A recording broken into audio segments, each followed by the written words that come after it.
Vijayawada terror links కేసులో దర్యాప్తు కొనసాగుతోంది. ఇప్పటి వరకు ఈ కేసులో 12 మందిని అరెస్ట్ చేశారు పోలీసులు. అయితే తాజాగా ఈ టెర్రర్ లింక్స్ కేసులో మరో పేరు తెరపైకొచ్చింది. ఈ కేసులో అల్ షకీం షుకూర్ పేరు వినిపిస్తోంది. అల్ షకీమే ఈ 12 మందిని ఉగ్రవాద కార్యకలాపాల వైపు నడిపించడంలో కీలకంగా వ్యవహరించాడని పోలీసులు భావిస్తున్నారు. అల్ హకీం ఎక్కడి నుంచి వీరికి హ్యాండర్లుగా వ్యవహరించారన్న దానిపైన ఆరా తీస్తున్నారు.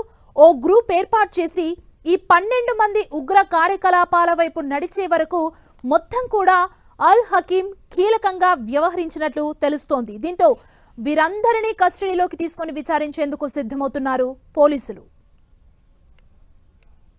మరింత సమాచారం ఇదే అంశానికి సంబంధించి మా ప్రతినిధి దుర్గా అందిస్తారు. దుర్గా,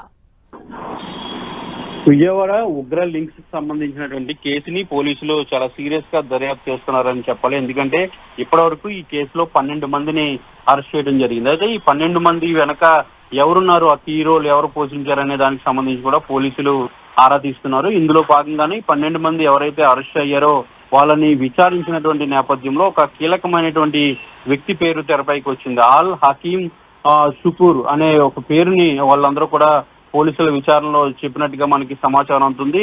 ఈ 12 మంది ఉగ్ర కార్యకలాపాల వైపు నడిపించేందుకు వాళ్ళ వెనకంతా కూడా అల్ హకీం షుకూరే ఉన్నారంటూ కూడా పోలీసులు భావిస్తున్నారు. అతని కోసం ఎక్కడి నుంచి అతను ఆపరేట్ చేశారు, ఎక్కడి నుంచి వీళ్ళతో సంప్రదింపులు జరిపేవారనే దానికి సంబంధించి పోలీసులు ఇన్వెస్టిగేషన్ అయితే చేస్తున్నారు. ఈ బెనెక్స్ గ్రూపు ఏర్పాటు అలాగే ఉగ్ర కార్యకలాపాల వైపు నడిపించేందుకు మొత్తం తెర వెనకంతా కూడా అతనే నడిపించాడనేది పోలీసులు ప్రాథమికంగా నిర్ధారణకు వచ్చారు. ఇందులో భాగంగానే అరెస్ట్ అయినటువంటి 12 మంది నుంచి మరికొంత సమాచారాన్ని సేకరించే పనిలో పోలీసులు ఉన్నారు. ఇందుకోసం వాళ్ళని కస్టడీకి కూడా తీసుకుని మరింత విచారణ చేస్తే మరిన్ని విషయాలు కూడా బయటకు వస్తాయనే ఒక ఆలోచన పోలీసులు చేస్తున్నారు. ఇందులో భాగంగానే కోర్టులో ఈ రోజు పిటిషన్ కూడా దాఖలు చేయబోతున్నారు. అయితే ఈ రోజు ఈ పిటిషన్ కి సంబంధించినటువంటి విచారణ జరిగి కస్టడీ కనుక ఇచ్చినట్లయితే ఎవరైతే అరెస్ట్ అయ్యారో వాళ్ళ నుంచి మరింత సమాచారం తెలుసుకునేందుకు అవకాశం ఉంటుందంటూ కూడా పోలీసులు భావిస్తున్నారు. అయితే ఈ అల్ హకీం షుకూర్ అనే వ్యక్తి